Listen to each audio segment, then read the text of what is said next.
Hello नमस्कार दोस्तों, स्वागत है आप सभी लोगों का इनफाइनाइट एकेडमी के ऑनलाइन स्टडी प्लेटफॉर्म पर। आज की इस वीडियो में हम पढ़ेंगे साइंस के महत्वपूर्ण क्वेश्चंस के बारे में। यह सीरीज हमारी होगी 500 क्वेश्चंस की, जो कई बार एग्जामिनेशन पूछे गए हैं और ये आपके लिए बहुत ही ज़्यादा हेल्पफुल होने वाली है। आप सभी लोगों से निवेदन है, बने रहिएगा साथ में और वीडियो को लास्ट तक जरूर देखिएगा। चलिए बढ़ते हैं अपने पहले क्वेश्चन की ओर। हमारा पहला क्वेश्चन है, प्रतिबल स्ट्रेस की इकाई क्या है? स्ट्रेस की एसआई यूनिट पास्कल होती है। स्ट्रेस की एसआई यूनिट पास्कल होती है। और अगर इसका फॉर्मूला पूछा जाए तो फोर्स अपॉन एरिया इसकी एसआई यूनिट हो जाएगी। चलिए बढ़ते हैं अपने अगले क्वेश्चन की ओर। हमारा अगला क्वेश्चन है, आयतन की एसआई यूनिट क्या है? तो आयतन की एसआई यूनिट घन मीटर हो जाती है। आयतन की एसआई यूनिट घन मीटर हो जाती है। अगर आपसे पूछा जाए कि डेंसिटी बराबर क्या होता है, डेंसिटी बराबर होता है मास अपॉन वॉल्यूम। यह फॉर्मूला भी आपको याद में रख के चलना है। चलिए बढ़ते हैं अगले क्वेश्चन की ओर। हमारा अगला क्वेश्चन है, ऊर्जा की एसआई यूनिट क्या है? अगर आपसे पूछा जाए ऊर्जा की एसआई यूनिट, तो ऊर्जा की एसआई यूनिट हमारी जूल हो जाती है। एक बहुत ही महत्वपूर्ण क्वेश्चन या एग्जामिनेशन कई बार पूछा जाता है कि एक हॉर्स पावर बराबर कितने वाट होते हैं? तो हमारा आंसर होगा 746 वाट। यह बहुत ही ज़्यादा महत्वपूर्ण क्वेश्चन है। एक हॉर्स पावर बराबर 746 वाट होते हैं। चलिए बढ़ते हैं अपने अगले क्वेश्चन की ओर। हमारा अगला क्वेश्चन है, समय की एसआई इकाई क्या है? तो समय की एसआई इकाई सेकेंड हो जाती है। सेकेंड। अगर पूछा जाए कि लंबाई की, तो लंबाई की मीटर, लेंथ की मीटर, मास की यानी कि वेट या मास की किलोग्राम, और टेम्परेचर की केल्विन। टेम्परेचर यह बहुत ही डाउट करता है कि केल्विन होती है सेल्सियस, तो आपको याद में रख के चलना है कि टेम्परेचर की एसआई यूनिट केल्विन होती है। चलिए बढ़ते हैं अपने अगले क्वेश्चन की ओर। हमारा अगला क्वेश्चन है, निम्न में से कौन सी अदिश राशि है? देखिए, अदिश राशियां वह होती हैं जिनमें केवल परिमाण होता है, जिनमें कोई भी दिशा नहीं होती है, सिर्फ और सिर्फ परिमाण होता है। Those quantities which have only magnitude not direction are known as scalar quantities, and those quantities which has magnitude as well as direction are known as vector quantities. हमारी दो तरह की राशियां होती हैं, अदिश और सदिश। तो इस क्वेश्चन का आंसर हो जाएगा कार्य। कार्य एक अदिश राशि होती है। वेग, बल, त्वरण यह सभी एक सदिश राशि होती हैं। चलिए बढ़ते हैं अपने अगले क्वेश्चन की ओर। चुंबकीय प्रेरण प्रेरण का एसआई मात्रक क्या है? चुंबकीय प्रेरण, जिसे हम मैग्नेटिक इंडक्शन भी कहते हैं, मैग्नेटिक इंडक्शन का एसआई मात्रक होता है टेस्ला। टेस्ला चुंबकीय प्रेरण का एसआई मात्रक होता है। अगर बात की जाए कि टेस्ला, एक गॉस बराबर कितने टेस्ला होते हैं, यह एक बहुत ही महत्वपूर्ण कन्वर्जन है जो एग्जाम में पूछा जाता है कि एक गॉस बराबर कितने टेस्ला होते हैं? 10⁻⁻4 टेस्ला। और एक गॉस बराबर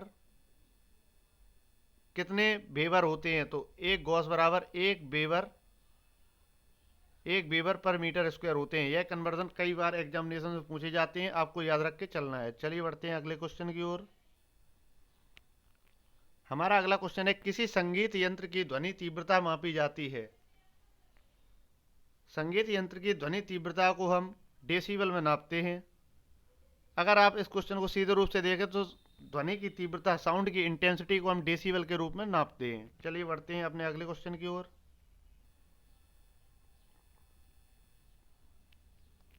हमारा अगला क्वेश्चन है, आवृत्ति मापने की इकाई का नाम क्या है? आवृत्ति, जिसे हम फ्रिक्वेंसी मापने की इकाई का नाम क्या है? तो हर्ट्ज।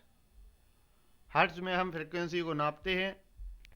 और आपसे पूछा है, एक बहुत ही महत्वपूर्ण रिलेशन है, फ्रिक्वेंसी बराबर क्या होता है? तो 1/टाइम। यह फ्रिक्वेंसी का फॉर्मूला होता है 1/t बराबर फ्रिक्वेंसी। चलिए बढ़ते हैं अगले क्वेश्चन की ओर। हमारा अगला क्वेश्चन है, पराध्वनिक गति का मापांकन किस इकाई से होता है? पराध्वनिक यानी कि supersonic speed. Supersonic speed is measured in, तो हमारा आंसर हो जाएगा मैक। आप सभी लोगों ने देखा होगा, जो हमारे फाइटर जेट होते हैं उनकी गति को हम मैक में नापते हैं, क्योंकि यह सुपरसोनिक स्पीड से चलते हैं। तो हमारा आंसर हो जाएगा सुपरसोनिक स्पीड को हम मैक में नापते हैं। चलिए बढ़ते हैं अगले क्वेश्चन की ओर। हमारा अगला क्वेश्चन है, गतिशील श्यानता की इकाई क्या है? गतिशील श्यानता गतिशील श्यानता की इकाई हमारी पास्कल सेकेंड। पास्कल सेकेंड हमारे गतिशील श्यानता की इकाई हो जाती है। चलिए बढ़ते हैं अपने अगले क्वेश्चन की ओर।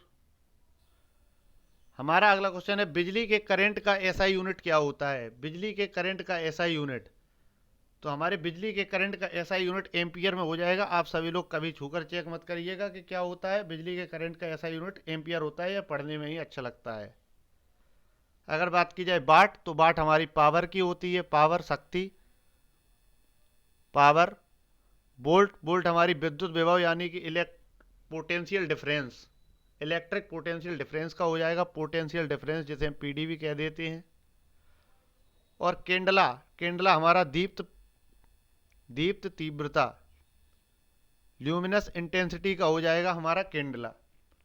चलिए बढ़ते हैं अपने अगले क्वेश्चन की ओर। माप इकाइयों की सीजीएस प्रणाली में निम्नलिखित में से क्या परिभाषा है। देखिए प्रणाली की दो हैं, सीजीएस, एफपीएस, और फिर आ गई है एसआई यूनिट। तो अगर सीजीएस में देखा जाए तो सेंटीमीटर, ग्राम और सेकंड। सेंटीमीटर हमारी लंबाई की, ग्राम हमारी मास की, और सेकंड हमारी टाइम की। तो यह हमारी सीजीएस प्रणाली की यूनिट्स थी, सेंटीमीटर, ग्राम और सेकंड। यह कई बार एग्जामिनेशन में पूछा जाता है क्योंकि बच्चे बहुत ही ज़्यादा कंफ्यूज रहते हैं सीजीएस, एफपीएस, एफजीएस और एसआई यूनिट की मापन प्रणालियों में। चलिए बढ़ते हैं अगले क्वेश्चन की ओर। हमारा अगला क्वेश्चन है एक वाट घंटा किसके बराबर होता है। यह कन्वर्जन बहुत ही ज़्यादा पूछा जाता है कि एक वाट घंटा किसके बराबर होता है। तो हमारा आंसर हो जाएगा 3600 जूल। एक वाट घंटा 3600 जूल के बराबर होता है, क्योंकि एक वाट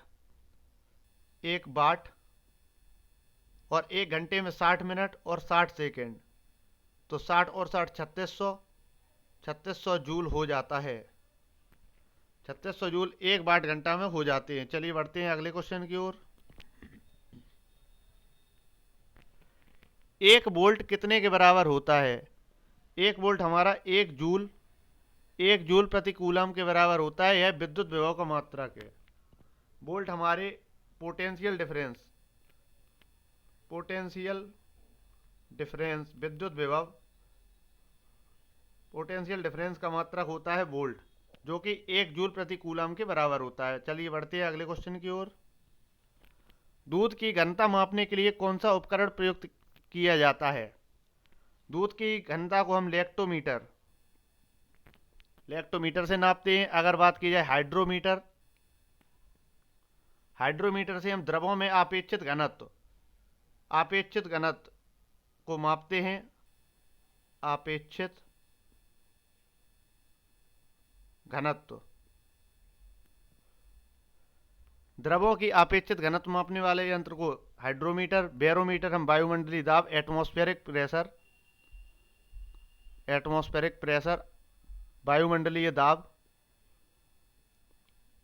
को नापते हैं। चलिए बढ़ते हैं अगले क्वेश्चन की ओर। रेडियो धर्मता मापी जाती है। रेडियो धर्मता हमारी गीगर मूलर काउंट में मापी जाती है। रेडियो धर्मता हमारी गीगर मूलर काउंटर से नापी जाती है। चलिए बढ़ते हैं अगले क्वेश्चन की ओर। आर्द्रता किससे मापी जाती है। देखिए अगर आर्द्रता की बात की जाए तो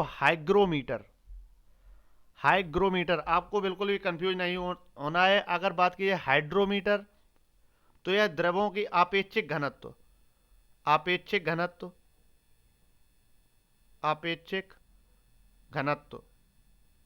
और अगर हाइग्रोमीटर हो, जी लगाओ हाइग्रो, तो आपको आर्द्रता नापी जाएगी हाइग्रोमीटर से।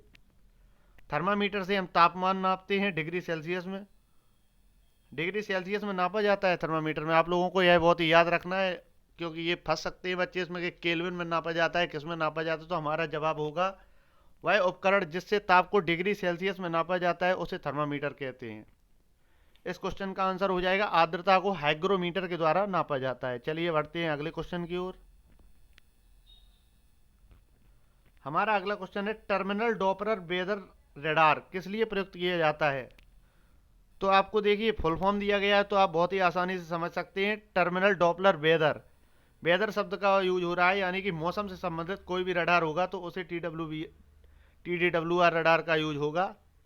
तो आप समझ सकते हैं। लेकिन अगर सिर्फ इतना दे दिया है TDWR किस लिए प्रयुक्त किया जाता है तो आप नहीं बता पाएंगे। तो इसको याद रखना है कि टर्मिनल डॉपलर वेदर रडार या TDWR का फुल फॉर्म है, और इसका प्रयोग खराब मौसम में हवाई जहाज़ों को उतारने के लिए किया जाता है। चलिए बढ़ते हैं अगले क्वेश्चन की ओर।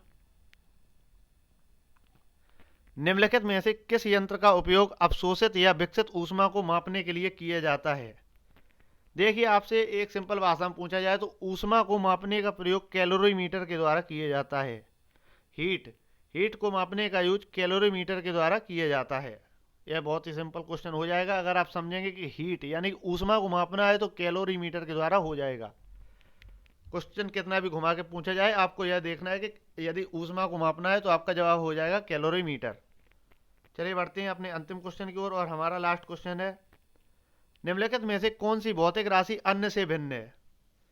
देखिए, इसमें से 3 हमारी सदिश राशियां हैं और एक अदिश राशि है। तो कार्य, गतिज ऊर्जा और स्थितिज ऊर्जा अदिश राशियां होती हैं। कार्य, गतिज ऊर्जा और स्थितिज ऊर्जा यह एक अदिश राशि होती हैं। इनकी कोई भी दिशा नहीं होती है। जबकि बल, इस क्वेश्चन का आंसर हो जाएगा बल एक सदिश राशि है। सदिश राशि क्योंकि हमें पता होता है कि हम किस दिशा में बल लगा रहे हैं, और इसी से आप समझ सकते हैं कि बल एक सदिश राशि है और यह 3 अन्य ऑप्शन से भिन्न है। चलिए फ्रेंड्स, हमने आज पढ़े साइंस के 20 महत्वपूर्ण क्वेश्चंस को, और इसी तरह से हम करीब 500 क्वेश्चंस को पढ़ेंगे जो आपके लिए बहुत ही ज़्यादा इंपॉर्टेंट होने वाले हैं। आप सभी लोगों को यदि क्वेश्चंस पसंद आए हैं तो इसे ज़्यादा से ज़्यादा शेयर करें और सपोर्ट करें। आप सभी लोगों का बहुत बहुत धन्यवाद, आपने वीडियो को लास्ट तक देखा। जय हिंद, जय भारत।